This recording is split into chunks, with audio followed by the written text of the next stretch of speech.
Muzzukulu wa Kisolo Matinchembo ankomyewo ne pacho wammwe atatya biduduma atagejja atakogga atagenda kansala addako ogamba otya kansala mbere batogera kyogerako nkukube kansala zota kyogerako kansala Walubaga Parish omukyala mirukemeka 16 Lubaga Kabaawo Mutundwe asituuka Mutundwe avo wakaliga A wakaliga B ani ali awo obadde I mean wojja ani abaddewo bamwitalea mukama mumuze mirembe be bano bakansala abagira abalonda gundi abalonda wa NRM balonda amaziira bagera kikola naye kati ku ssaawa zino bakubisa bipande bonna batitimya bagera kikola bati simanyi bagenda kikola obulamu bugamba ki obulamu bulungi mpozi gwe gyendi twabadde tuli awo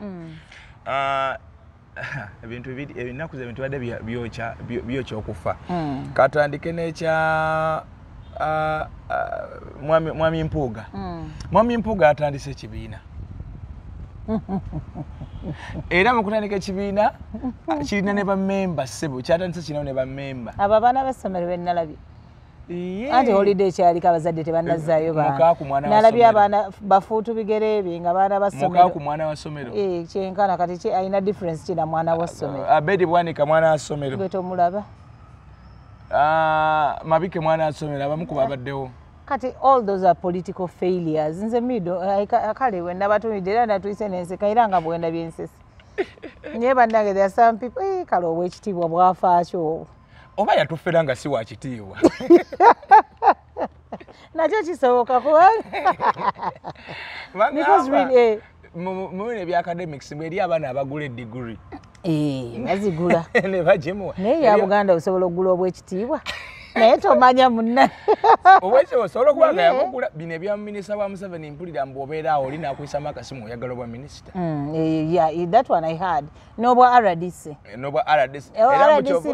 office bafuna ssente oli aleeta munange nange nteekaako era mukyobola President Museveni ne baminisita be ne babba amabaati ne babba embuzi ne babba seneza ki nti abamu si babe abamu si babe bavaawa emikono mingi egireeta ono aleese n'oli olwabamu nga bali mu kapeeka nga mukono gwe kapeeka kapeeka yegundi sale nga kapeeka yeweereza awali abamu nga tiimu Mbabazi yeweereza amama akyalina naye byayogera gavumenti akyali mu gavumenti nawe lindako akyalimu abalala babaamu ne bavaawa emikono giba mingi abamu oyinza okubeera nga oli tiimu Omutabani ng'oli tiimu Piraawo babbalamu abo zokwekanga iyo yogedde ku kapeeka twogedde ku ssale nenzijukira abasajja baali eyo nga bamukunya luli abazungu naye bannanga abazungu nabaagala lwakuba bannaye siina kyenina naye naali bayise ne mbawayo ekikopo kya kofi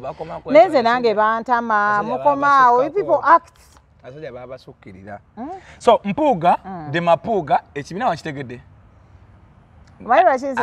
wakiyingidde kubanga kala ya weno n'ekikofiira zekala zaabwe ne white zekala zaabwe okiri mu butereevu ono si green mukirize mbanirize nyanjire pacho male bayogera gamba munaki bina kyotata kazi National Unity Platform ekya Mpuuga Mpuuga yansobedde luli yagamba Democratic Alliance ate Joint Democratic Front simanyi biki kakati tolaba kagamba mbu yesigenda kuva mu nupu gye natandika sinza kugireka katuba ekituufu kyeki nedda kakati olaba n'abantu bambi bagenda ne baagala nnyo ssente cause I hear you was given about billion nga mmeka billion I think kubanga batandika ekintu ekipya naye byonna byonna babikola to fight naye nze kisinga okunnuma nti Baganda tebalwanisa Baganda bannaabwe be bamu be baweebwa ne ssente okujja maybe to do dubious things on their fellow Baganda nze kyekisinga okunnuma nti they fight themselves anyway nze kansooke mbuuze ku banda bawamma muli mutya mbadde ntandikidde mu giya muli mutya kansubire nti muli bulungi in a very special way I want to greet the people of Teso and greet the people of Gulu and the people of Lira bulijjo muwoza NUP is only in central gwe nalaba yagamba Bobby Wine is not allowed here in Gulu as if you are the spokesperson of Gulu so mzee ate amitukobini paybill spokesperson me Gulu paybill spokesperson macholi iti winyo Kainiti pay me to Bobby Wine Manu Bedkeri, or Betty family, ni Betty or Tikeni, and to pay Tamni Bino Canite lock for the all day Acholis, pay bed Acholi. So in Neno, Kira Joe welcoming Kede His Excellency Robert Chagulan, Bamu Yimbide, Pilili, Yoling, Atin Manogana, Yoling, Wanokara, Pilili, Yoling, Yoling Chitegeza. Aha, Wekubo Lidichi, aha, yes, that is the meaning of that song. Oluyimbo Lawrence Jukizanyo Bambe yali speaker Olanya yali alwagala nyo bamme his soul rest in eternal peace. So kakati mbadde nkyabulira oyo muzeeyi kati njagala ba kubeebaza. Gulo poyo no. Specifically bakoza batya. Ba welcome His Excellency Robert Chagulanyi. Chogere moro wewa. Poyo unu jolo His Excellency Robert Chagulanyi bera manitenyu te unu dano me Buganda ni joano kobuni NUPT Buganda kekenti Central Uganda keken. Amana tia mitupenyu uni joano ti gulu oberugini Central Uganda. Mbabuza ababade gulu bade mu Central Uganda. Itunga oba yasombye na ye. Itunga no soroti jome soroti apoye usana. Menyuto ne jogibe atete no tiemita loka. So inyuto no loka memino His Excellency Robert Chagulanyi. Welcome a ber moro mamgaje na inensesi His Excellency atapa ainya masimanyi baba mwada tapata pambanya akalo baba mwade ne kalo na ali yako. So atiemito mpoyo usana yalama noi tungalo soroti. Bagamba batya ntino mpuga yeyambudde nate. Mpuga gonyi gwen. Mpuga chichi gonyi gwen. So in a very special way abantu abamale no bebaza. Kubanga bade bawoza. Simanyi it is only in Central Uganda what.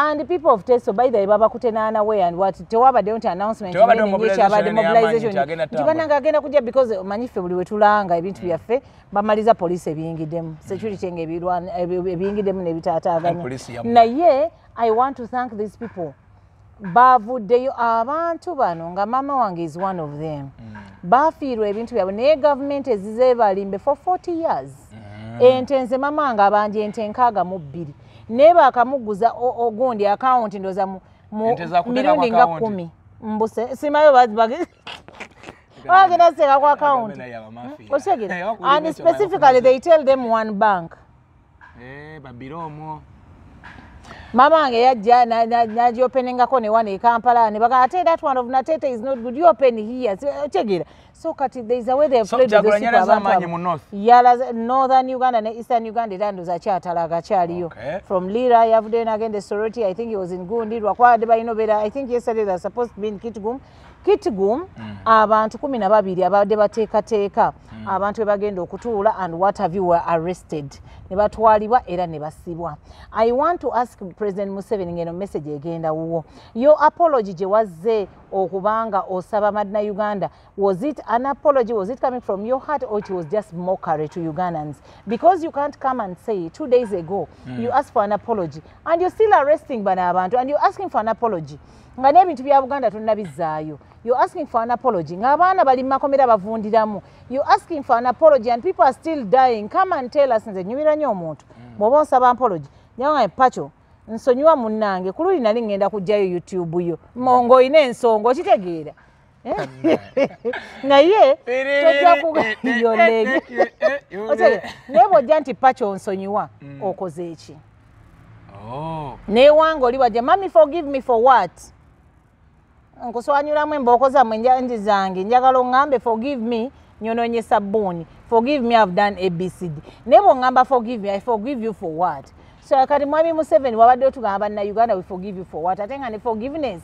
wabadde osoma nsoma it wasn't from deep down your heart are you trying to mock us no bwemba nina bye wankola must I write it down oba zije nembikugamba from my heart minister we ono mukadde gwe yalondera ku kyabavubuka bala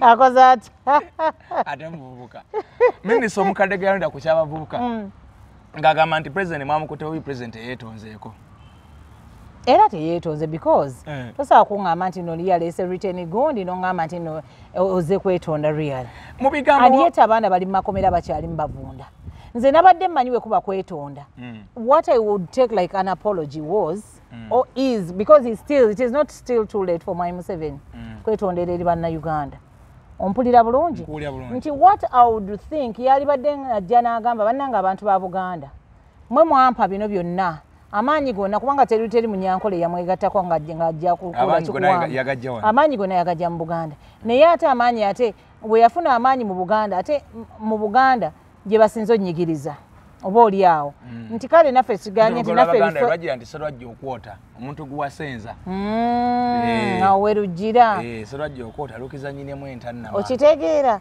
kaakati bambi abaana bali muno babasiba motoka zikyabasomba drone zikyabatwala wanaffe okyakola ebiteekateeka ebitagasa munnansi munna Uganda n'ogamba nti ojja kwetonda ng'olinga n'okwetonda baakukase mubireke yagambye emyaka 4 gyembaddewo byenkoze mu nsonyiwe naye omanye ekyaleese gundi okwetonda okwo protest vote 2026 kanoonye kakuume kalonde kalangirire beerawo paka ku ssaawa esembayo jjukira kagenda beera buli everywhere we are protesting nti bwe kibeera eddokolo kigenda beera ggulu kigenda beera lwa kigenda beera juma kigenda beera mbalala kigenda beera lukunjiri kaakati awo tunataka kuonana twagala tulabagane mubadde nga mubisa kama ni kupigana tutapigana but ni kuonana waliwo yagambye nti President Museveni ye akwesa nnyo kaadi eyo amanyi nti bayita okuzannya campaign time ng'etuuse anti kaakati kati ayinza okwogera ekyo mu nsonyi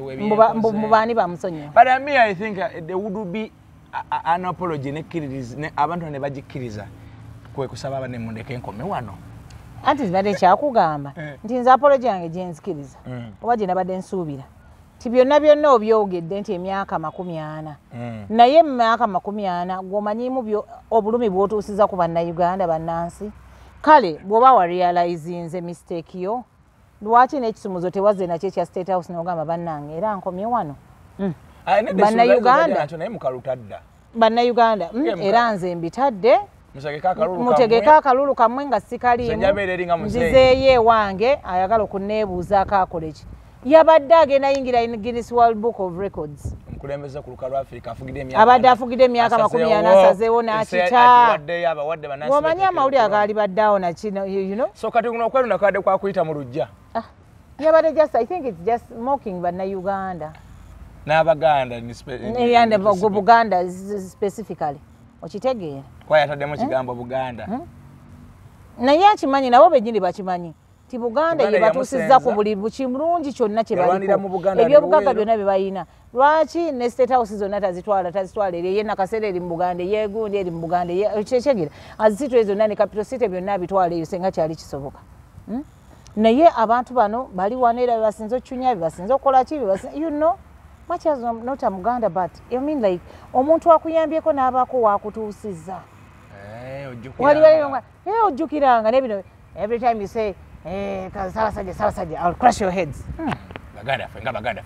fenga Baganda make sure those Bagandas don't get numbers you know all those things nga Abaganda babiwulira ate nenenyaako Abaganda naffe naye kanneeteekemu mwegonza nnyo ate mweryamu enkwe mukolagana n'omwami ekyo kinzizaayo ku statement eri nti omuntu yenna ng'akyawagira gavumenti eriko omukulembeze waffe gye yayogera obeera mubi nnyo ng'owagira gavumenti eriko obeera totegeera kigenda mu maaso nekyo kyeno so nga tukyalira mu mbeera y'emu eyo oyogedde Abaganda nti beeryamu Omuganda Nsamba yatandika ku Muganda munne Kyagulanyi amaliriza atandisa ekibiina agambye nti akyeta Nsamba yani Mathias Mpoga Nsamba agambye ajja mu byabufuzi ebyakasammeme era agenda gaba ne kaadi kubagenda okuvuganya kaadi ez'ebigoho oba ez'ekibiina nti bakola tiketi ya TD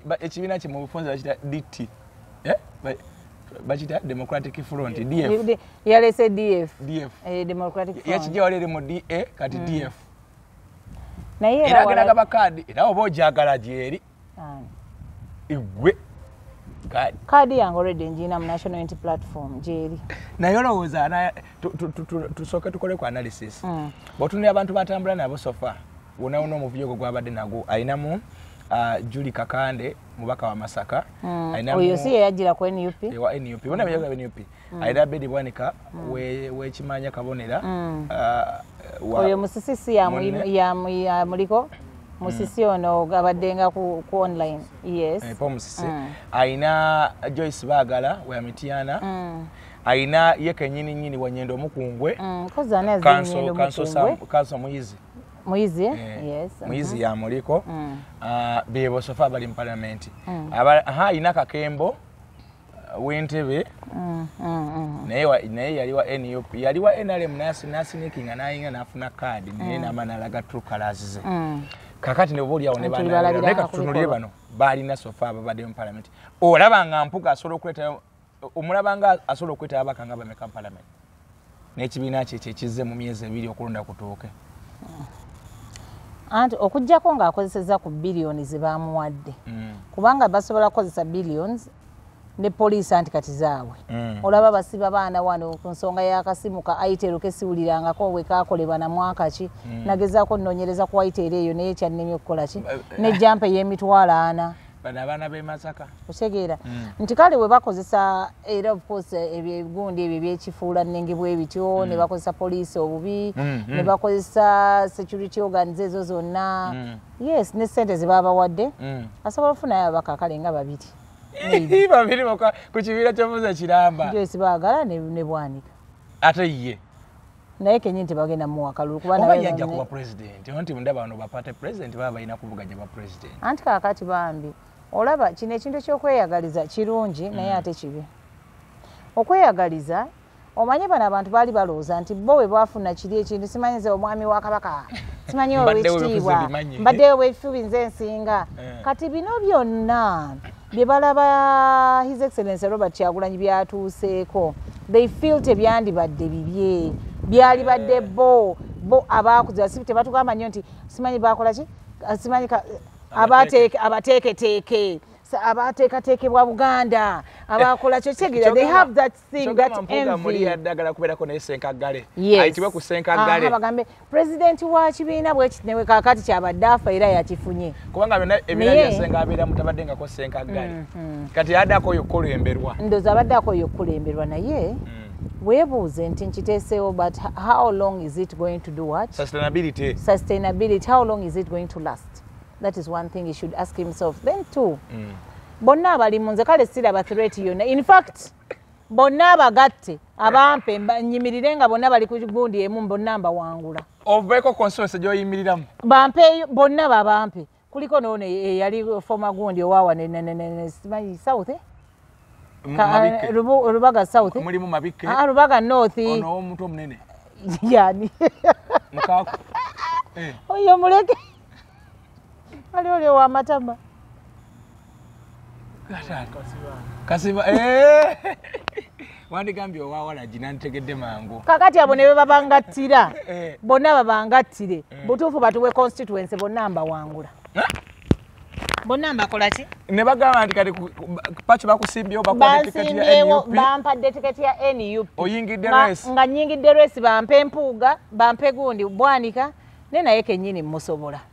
Bampe abo bonna babaagala tiimu ye yonna babampe. Kyogamba Mpuuga oyo tagenda kusobola kukola nga Kyagulanyi badde abikola atambule areas zonna nga agenda alaga ba candidate era bamuwuliriremu nti muteeketeeka ate wakitiibwa. Obwakitiibwa tebugenda kukoma mu centre obwo eri agenda tuukayo abagambe ki for example ng'agenze era kyekyo ekibiina kyetaaga DNA ey'amaanyi n'ekitiibwa kyennyini kyetaaga DNA kubanga agenda kutuukayo ayogere yes you know so kakati ezo sente z'omuwi w'omusolo kale just imagine over 8 billion shillings okitegeera kano kebawa ebibiina by'obufuzi iPod. Ate nga sente ezo mpulira nti kakati kuba okulwa NUP balina engeri gye bali zirwanisa baagala ndoza ziveewo. Anti balese teeka nti buli kibiina ekitakkiriza mu nteekateeka iPod tebabawa. Okitegeera. Ati ye Mpuuga ajja kukkiriza. Of course. Ne badde balese teekera yakkiriza dda. Kubanga sente ako yabaze. Yakkiriza dda. Kubanga ate bano abasajja kambabuulire these decisions emulowooza nti no bakikoze jjo. Munfuna bulungi bano abantu bakikola dda. Mwami Museveni we yaviirayo agambe nti bwe tunaatuukira 2026 nga opposition yonna ngimaze nga sikyalina opposition. Mwali Muloza yali atabidde. Mwali Muloza yali musiru. He knew the reason as to why he spoke like that. Era nga amanyi bo bye bali mu kufumba muli eri bye bali mu kukola. Waliwo akatambi ka training akalaga Mpuuga agamba nti yatandika okuteekaleka ekibiina kino mwezi gwa kusatu omwaka guli. Anti era yagambye mu kati guwangadde simanyi mwaka gumu n'emyezi oba esatu. Meaning kyova olaba nkuŋŋambye nange neŋŋambe mubadde mutuliira muli nga gundi. Ne mwana Mukama yatukola buli mwana. Okitegeera okujja otubega okujja you know era banange His Excellency Robert Kyagulanyi akyalina very big challenge. Akyalina ekizibu ky'amaanyi kubanga abantu babeera nabo. Abantu babeera nabo okimanyi toyinza beera n'omuntu naye ng'agenda kutta naye nga tomanyi. Naye Mukama ndowoozamu ddala singa Kyagulanyi akwata nuupu nebanga nga Mpuuga mukulembeze nga ye Secretary General tugeze mukaaku mukulembeze naawe ate tuleke andi bye byabajjayo kutabawa bukulembeze bye bali bagala Bwanika naye mukulembeze Bwanika nuupu bayandibadde etya yo bayalibadde yabaki kubanga bo balaga nti balina bo babeera balina kuba bakulembeze era kyekizenga kibajja mu bibiina gye badde nga bazungira kubanga babaddeko ebibiina bingi balese ebibiina by'abaana babisse balese babikoze mu ngeri naye ate abamu ne beerabira nti n'obwakyama ne Lusiwano baali tebabutuukanga nako era nga baali balina kwebaza National Unity Platform kati ng'oyo Bwanika yewe leka nkubuze ku Bwanika omusajja Bwanika atambula n'ekibiina kye mu nsawo bwayingira ebibiina bya banne mwayingira ebibiina bya banne naye nga alina ekibiina alina ekikye bannange ye kyakomawa kozi bali bakiyita ki PPP Presidential Parties People's Party PPP something PPP People's Party President ale tugambe naye yazunga n'ekibiina kye mu nsawo naye yali biki njagala kwogera eri politicians nyinza okuba weewa ndi muto politically naye ate byendowoozaako ebinene ndowooza mbirowoozezza ate ndowooza wennaamalira emyaka ng'emusanvu oba 10 mu politics nga nja kuba nkugusa ate nnyo I think we are the Mama Miriam Matembes. I'm the Miriam Matembe of tomorrow. Era Mukama nsaba mpa obulamu. Yes. Kubanga we are the few people who would say something nga kibiine kiba kibi. Okitegeera. We are the few people or I'm one of the few people ajja kuyimirira nkugambe kino. People's Development Party. Party ya developing achi. Nga yeye kenyine is a problem, he's never developed himself. As the president. Okitegeera. So nti bannayuganda batukoze bubi nnyo bano abali mu abaagala ebifo ebinene mu bukulembeze nti senga ffenna twali tugatta amaanyi ne tugamba nti omulabe waffe ali omu gwe tulwanyisa nti tugenze mu mupiira nti ye ntugenda kusamba gundi nga you know nti kakati tutagetinga olyo yes nebera collective effort ne tugamba ffenna let us front one person era ono person gwe tuwuliramu gundi senga omusajja twamuggyako dda ne olwobo omugulu is what? Omululu and from omugulu is what? Era mululu weyagalize. Yes, nti ffenna tweyagaliza selfishness. Katonda kantandikewo ekibiina bampe ssente bwezi nze kankolaga ne gundi mugambe okwawula yawula mu votes za Buganda nange ntandisewo ekibiina katukire tugenda kwawulamu obululu bwa Robert Kyagulanyi bubeere bwe buti ne gundi n'obwa Buganda okitegeera okwo kubanga n'omululu ogwo. Nalaba oyogedde ku mululu nalaba ku mukalulu ka 2016 kazi nali active nnyo mawulire ebina ebifuzi byali bina enteekateeka eyo nga byekuŋŋaanyizza bireeteka ndeetema erinnya nera bibakituuma naye baali nga batwali mu maka gandala mafa byekololo asikololo Naggulu opposite Naggulu police kakati awo nga bagamba tuleetaana ebiseera ebyo bakandidate abaali bookya abaaliko kwaliko Dr. Kizza Besigye kwaliko Mama Mbabazi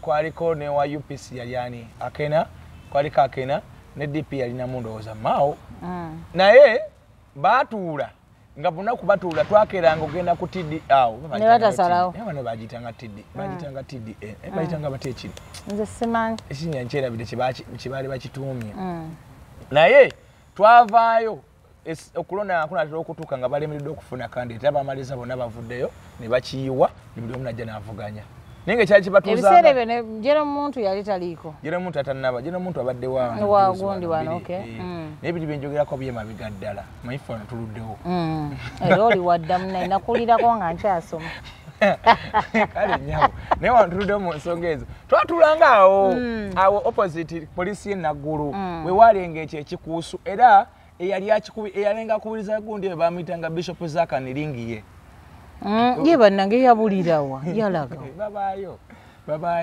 bwe baali bawadde abakuba akubirize naye ne balemererwa ndowooza bakitanga TDA bakitanga TDA ekintu ekyo oba okijjukira bulungi baali bakuŋŋaanyi political gundi party leaders bonna baali bakuŋŋaanyi balonde candidate omu ajje avuganye President Museveni. But don't you think that would have been the best solution? Because kati ekyo kikulaga tibuli ajja mu opposition tajjaamu na kigendererwa kyakujjako omuntu abeera aliko nti kyakujjako omukulembeze aliko yalemeddeko mwami Museveni okitegeera nti bonna bajjamu kweyagaliza nti kati nze bwe naagira nja kugira bwe nti amongi mufuule mukwano gwange nze mugambe nsobola okuleetera abantu bwe bati ne bwe bati nkole ekibulooka kakati nze mulaba mutayi mumpaayo okusente ntandikewo gundi endala biki okitegeera nti bo tebalumirirwangako bannansi nti balina okurespectinga naffe bannansi kyetwagala nti oba okurespectinga munnayuganda ali eyo n'ogamba nti wavaayo bannansi munnange bannayuganda obalaba kusaaza bwovaayo n'obalaga nti oliwo opposition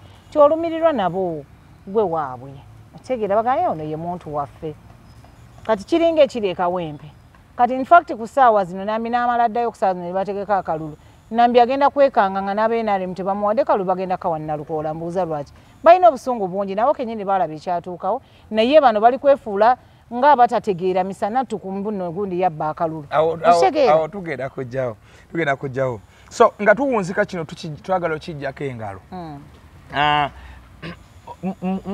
mwami bwoyo musajja oyo ow'e Masaka ow'ekitiibwa alina muli ekirowoozo ekigamba nti asobola okusinga Bobi Wine ettutumwa mukulaba kuko olaba nga Mpuuga atuuka wa Kyagulanyi mu ttutumu ly'ebyobufuzi leave other factors constant, the experience that is talking about, the bitiwa that is talking about, naye tugende politics kati aliko yalowooza mu byali namwe ekigamba nti asobola okukira Bobi Wine era n'afuna ettutumu ery'amaanyi anti senga yali asobola senga bino Bobi Wine byakoze senga ye yabikola dda okusinziira ku myaka gy'abadde amaze mu politics, he would have done that earlier.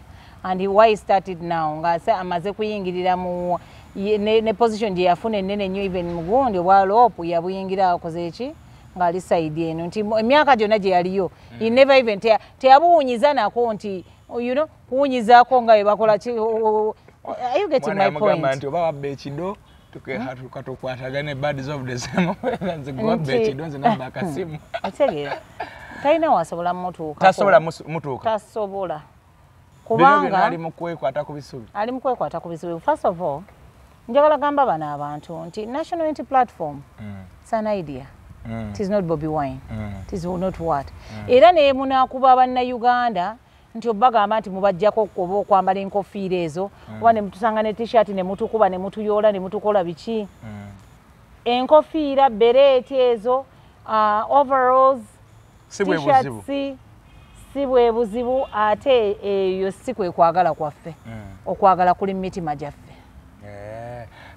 nti ne bana atukuba naye ng'oli omuntu ayagala Bobi Wine ku mutima gwe tolina kyogenda mugamba His Excellency Robert Kyagulanyi oli oba amwagala ku musaayi tolina kyogenda kugamba muntu Kyagulanyi agamba mutugezezaako okutunyigiriza mu buli mbeera bwe tunayambala vesti nga nazo mugamba undershirt z'abamagye betunayambala embugo nga mugamba byabuwangwa by'abamagye naye ng'alimbye kati ku ssaawa zino okimanyi ye tonawulira gundi protest vote tomanyi byereese maama toka simanyi tova ku main muzeeyi tova ku main bakubisiza t-shirt emyufu kati naffe NUP tuveeyo tugambe nti t-shirt zaffe bazituwe bakubisiza t-shirt tova ku main bakubisiza t-shirt myufu n'ekifaanani kweba ekirimbu say no to protest vote nenga t-shirt myufu kati ffe naffe tuveeyo tugambe nti no kala yaffe mugituwe oba tuveeyo you know bwebyowanga byamagye so kakati protest vote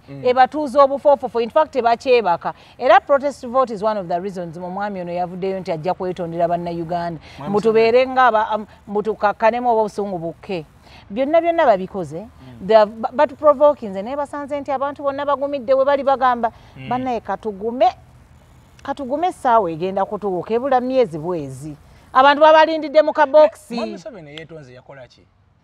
Ati nange kye nabadde mbuuza yakoze ki nga teyatubuulidde yakola ki? Myaka ano okoze ki? Nze kyenjagala nze kyokka. Musango ki gwe yatuzzaako? Webale musango ki? Ate ffe tetunnanyiiga mbuki. Tumanye gwe tusonyiwa emisango gye yakola. Kubanga gwosobola kusonyiwa muntu atagambye kyakoze. Etegeeza no minisita omukulu nga abavubuka yadde mutuufu ogamba nti omusajja teyeetonzeeko. Abo nabo kubula byakwogera manyi kwagala kulaga nnyo nti nze nkola ki kuba kimanyi ne ofiisi gyalimu temugwanidde. Ande si muvubuka naye ali mugundi y'abavubuka mbo. Nemwe Museveni yavumu ebintu obumu abikola. Kozi baminisita abamu tebaba babe. Kati Nyamutolo sigu yawaawo. Kati Nyamutolo yali badde mugundi okuba ye muvubuka. Okitegeera?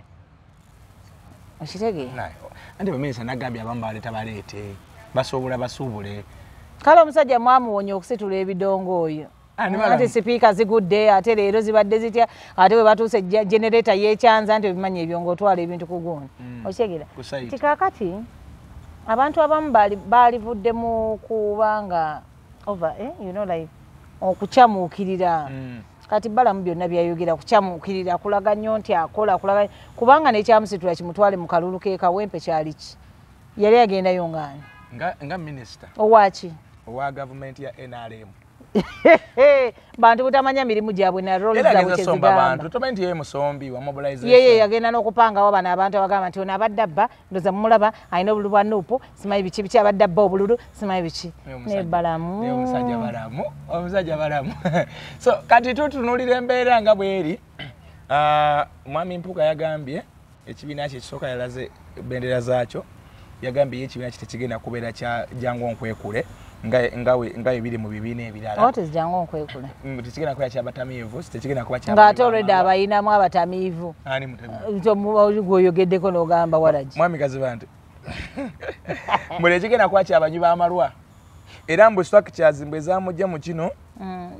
Bano banywi b'amalwa. Bano tebategeera be yagendamu. Kati mbu agenze mu kibiina ekitalimu ekyatandise tekirimu banywi b'amalwa. Era kigenda kuba nga kikola ki? Omuyina omutuweeko ng'abyogera. Nnyinza okumubulwa mulina. Badde manyi. Mulina Mpuuga tayinza kumbula. Ye saati gye yalimu eno ng'akyanjula. Twawandiisa ekibiina ky'ebyobufuzi ekipya ekiyitibwa Democratic Front. Abulo kiyita UPDF. Olwaliro mu butongole ngenda okwogerera eggwanga. Ng'ogigamba eki? Tujja kukola omukolo omugazi ennyo mu bbanga si ddene ekya inauguration okukitwala eri ensi naye olwaleero njala kwogerera eggwanga nkyanjuluze kubanga ebiseera by'obufuzi bituuse nze ne bannanga abalala kati baabana abalala bakyogerera oyo gwobadde oli omusajja gwobadde ngamba alina omutwe omunene yabaddewo olaba abaana babajeewa tebalina ku bisi bye balinako babambaza bitishat bye batategeera. First of all, they are even below 18 years of age and you know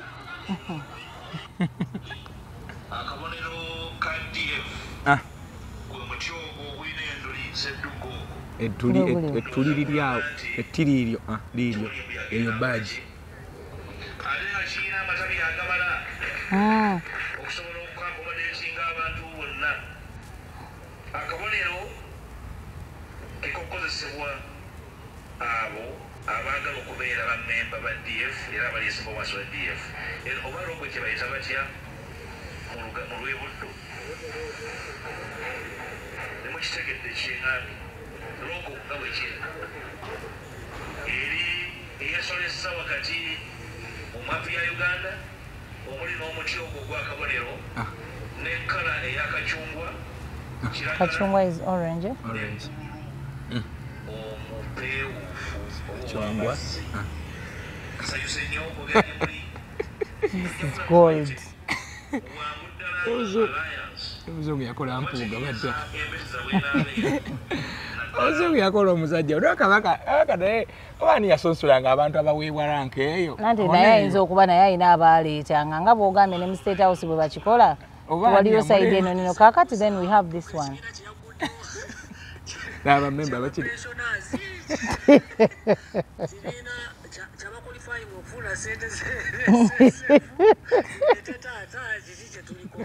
Mutuufu kibiina kye yaguddeyo nze ndaba nga kyaba failures bokka kati n'ekirala kikino nti bano abantu don't be surprised kuba nze kati abo tebantiiza kuba ndaba bonna ba failures in politically. Anti bagenda bakutiisa lw'ensonga bagenda kubaggyako numbers.